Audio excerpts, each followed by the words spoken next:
যেভাবে ইতিপূর্বে আমাদের সরকার নির্বাচনের ব্যাপারে যে ঘোষণা দিয়েছেন, অবাধ ও সুষ্ঠু নির্বাচন হবে, আমরাও তাও আশাবাদী।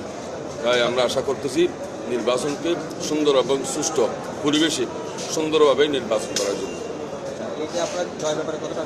আলহামদুলিল্লাহ, আমি জয়ের ব্যাপারে আশাবাদী যে এই জন্য আমি চট্টগ্রাম চন্দনেশ উপজেলার পক্ষ থেকে আমি বিগত 3 বারে ভাইস চেয়ারম্যান ছিলাম।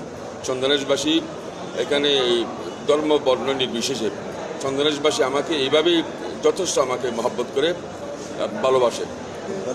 আমি এই মানবতার কর্মী হিসাবে আমি বিগত 3 বারে উপজেলা পরিষদের ভাইস চেয়ারম্যান হিসেবে আমি এলাকার সর্বজন স্বীকৃত মানবতার কর্মী হিসেবে আমাকে চন্দনেশবাসী ভালোবাসে।